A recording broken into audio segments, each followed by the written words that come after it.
Good morning student. अभी तक आप बाल महाभारत पढ़ रहे थे।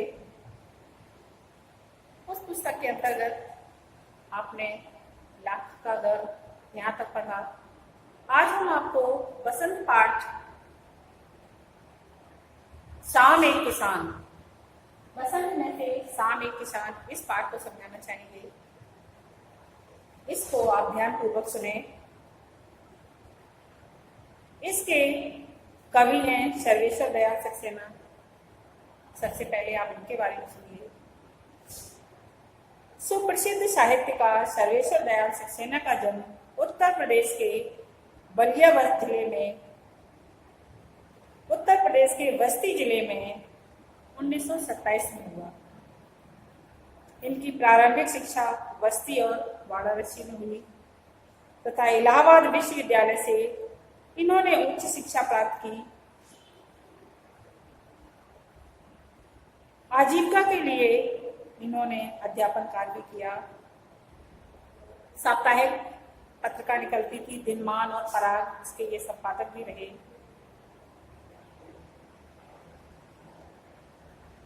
इनका निधन 1983 में हो गया। इनकी कौन सी प्रमुख रचनाएं हैं? ये इन्होंने कहानियां, उपन्यास, निबंध, कविताएं, नाटक आदि बहुत सारी रचनाएं की हैं। उन्हीं की एक रचना है शाम एक किसान। कवि ने प्रकृति का वर्णन किया हुआ है कि प्रकृति हमें कितनी अधिक सुंदर दिखाई देती है यदि हम उसकी उपमा यह सोचकर करें कि यह प्रकृति दूर से कितनी सुंदर है। इसको कवि ने प्रकृति का मानवीकरण कर दिया है। प्रकृति को मानव की आकृति जैसा दिखाया है और उसकी क्रियाएं भी मनुष्य के जैसी दिखाई है। जैसे इसका फर्स्ट पैराग्राफ है। आकाश का साफा बांधकर सूरज की चिलम खींचता बैठा है पहाड़, घुटनों पर पड़ी है नदी चादर सी, पास ही दहक रही है पलाश के जंगल की अंगीठी, अंधकार दूर पूर्व में सिमटा बैठा है भेड़ों के गली सा। ये कविता है। आज हम आपको इतना ही इसका भावार्थ समझाना चाहेंगे। आकाश का साफा बांधकर कवि ने प्रकृति की उपमा की है कि किस तरह से जब हम कभी भी देखते हैं कि यदि हमें सामने कोई पहाड़ दिखाई देता है तो उस पहाड़ पर जो ये दूर से देखे तो ऐसा लगता है कि जैसे बादल उस पहाड़ को छू रहा हो। कवि ने भी ऐसी ही कल्पना की है कि जैसे पहाड़ रूपी किसान बैठा हुआ है और अपने सिर पर उसने बादल रूपी सफेद साफा बांध रखा है। आप इस चित्र में भी देख रहे होंगे, किताब में जो चित्र है उसमें भी दिखाया गया है। पहाड़ को किसान के समान बताया है कि किसान इस तरह से बैठा हुआ है और आसमान रूपी जो साफा है, बादल रूपी जो साफा है, वो उसने अपने सिर पर लगा लिया है। दूसरा, सूरज अस्त होने वाला है या उदय होने वाला है, कुछ भी हो, सूरज की चिलम खींचता बैठा है पहाड़ और ऐसा लगता है कि जैसे सूर्य उदय हो रहा हो और वो सामने उसके दिख रहा है क्योंकि पहाड़ों के बीच में से सूरज आ रहा है। तो ऐसा लगता है कि वह किसान थक हार करके, काम करके, खेतों में कड़ी मेहनत करके वापस आया है और वापस आकर के शाम को वह बैठ करके चिलम पी रहा है। डियर स्टूडेंट, चिलम एक तरह से नशा का होता है। एक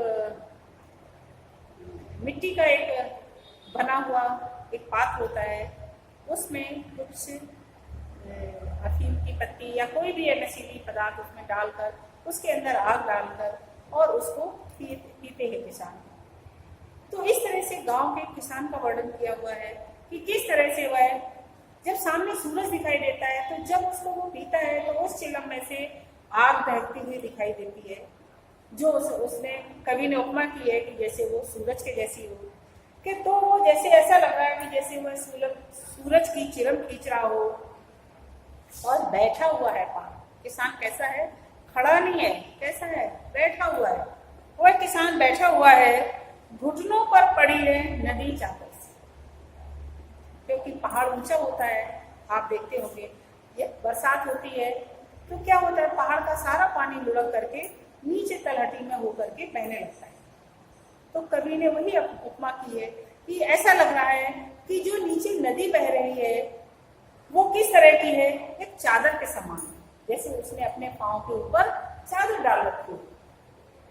किसान बैठा हुआ है शाम को और उसने अपने पांव पर जैसे चादर डाल ली हो, अर्थात नदी की उपमा कवि ने चादर से की हो कि जैसे उसने अपने पांव पर चादर डाल ली हो।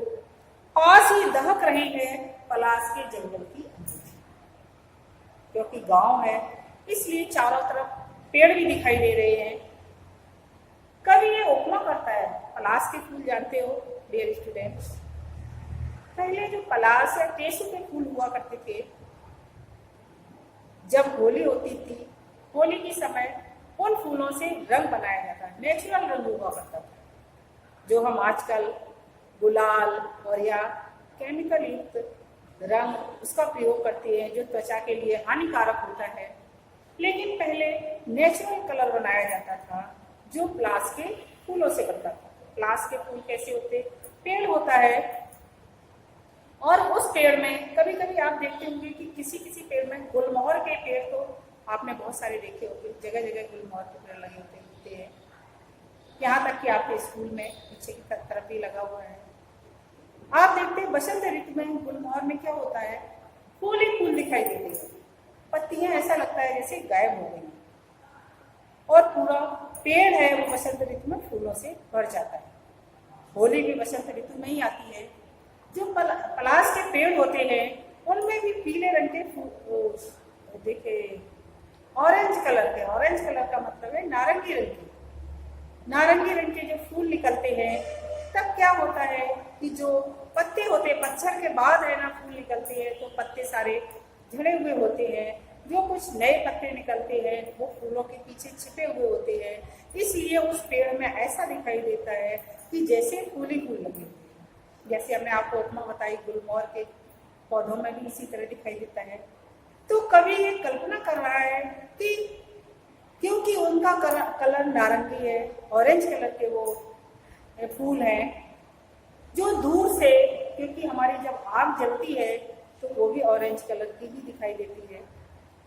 तो कवि को ऐसा दिखाई देता है कि जो दूर दूर किसान जहाँ बैठा हुआ है उस गांव के दूर दूर तक जो पेड़ हैं वो शाम होने को है, इसलिए उनका कलर इसी तरह का दिखाई दे रहा है कि जैसे आग जल रही हो, जंगल में जगह जगह आग जल रही हो, क्योंकि उसके पीले फूलों की उपमा कवि ने आग से की है। पलाश के जंगल की अंगीठी, अंगीठी के समान क्यों बताया है? क्योंकि पहले ये पाठ जब लिखा गया था उस समय लोगों के पास इतने अधिक साधन नहीं थे और साधन न होने के कारण वो अपने बहुत सारे ऐसी चीजें थी, जैसे चूल्हे में खाना बनाता था, अंगीठी होती थी तो वो उसको जलाता था। और जब अंगीठी आपने देखा, यदि आपने देखी हो, कभी गांव में गए हो, तो आप देखते हैं कि जब अंगीठी को जलाया जाता है तो उसको सुलगा करके पहले ही उसको दूर रख दिया जाता है, क्योंकि पहले वो धुआं छोड़ता है और धुआं छोड़ने के कारण जो शाम होती है, जैसे शाम को चारों तरफ धुआं दिखाई देता है, धुआं धुआं सा दिखाई देता है, धुंधलापन हो जाता है, वो उसके साथ साथ चारों तरफ धुआं उठता था और फिर धीरे धीरे वो कोयले थे वो सुलग जाते थे और एकदम सुलग करके आग है ना उसमें से चमकने लग जाती थी और फिर इसके बाद उसके ऊपर खाना बनाया जाता था। क्योंकि यदि हम उसको तुरंत उसके ऊपर, तो जो धुआं है उसकी सारी स्मेल है उस खाने में आ जाएगी और जिसके कारण खाने का स्वाद कड़वा या भी स्वाद हो जाएगा। इसलिए अंगीठी को शाम होने से पहले, जैसी शाम होने लग जाती थी, अंगीठी को सुलगा करके बाहर दरवाजे पर या छत पर खुले में इसलिए रखा जाता था क्योंकि उसका धुआं बाहर निकल जाए। ये घर के अंदर रखेंगे तो वो जो धुआं धुआं निकलेगा वो घर के अंदर फैल जाएगा सारा। इसलिए उसको बाहर रख दिया जाता था, और जब वो बाहर उसका धुआं फैल जाता था या धुआं निकल जाता था और वो आग धीरे धीरे जल के सुलग जाती थी, तो फिर उसके ऊपर खाना पकाया जाता। तो कवि यही उपमा कर रहा है कि जैसे पलास के जंगल में वो पलास के जो फूल होते हैं उनकी जैसे अंगीठी, उनके रूपी अंगीठी, जैसे घरों में जगह जगह अंगीठियां शाम होती थी, सुलगने लग जाती थी, उस तरह से जंगल में वो फूल दिखाई दे रहे हैं, या पलास की फूल के जंगल अंगीठी बनी हुई है। अंधकार दूर पूर्व में सिमटा बैठा है भैरव के गले से। कवि ये कल्पना करता है कि ऐसा लगता है कि अंधकार दूर है, अभी शाम हो रही है, इसलिए अंधकार अभी आया नहीं है, इसलिए वो अंधकार कहीं दूर छिपा हुआ है। किस तरह से छिप करके बैठा हुआ है, कवि ने उसकी उपमा की है। जिस तरह से भेड़ें जब हल्की सर्दी हो जाती है या कुछ भी होता है तो भेड़ों की ये आदत होती है कि वो एक दूसरे से चिपक करके पास में रह करके ही बैठते हैं, दूर दूर नहीं बैठते हैं। और उन्हें एक दूसरे की भेड़ के जो बाल होते हैं उससे रुई बनती है, तो उनकी भेड़ों से ऊन बनाई जाती है, उनकी उससे वो आपस में एक दूसरे से उन्हें गर्मी भी मिलती रहती है।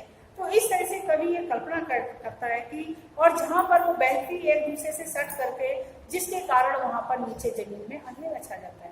तो कवि ये कल्पना कर रहा है कि अंधकार दूर इसी तरह से बैठा हुआ है जिस तरह से भेड़ें अपना गले मतलब समूह बना करके बैठती है। इस तरह से भेड़ें बैठी हुई है और वो बैठ करके इस तरह से भेड़ें बैठ जाती है। जैसे ही शाम होता है, गांव में हमेशा पशु जो चरने के लिए जाते हैं खेतों में, वो आ जाते हैं वापस और आकर के वो देखे अपनी जगह जगह जो होता है, पेट तो भर ही जाता है, इसके साथ साथ वो बैठने लग जाते हैं। तो कवि ने उसकी उपमा अंधकार की उपमा भेड़ों के गले के समान की है। इससे आगे हम आपको कल समझाएंगे। धन्यवाद।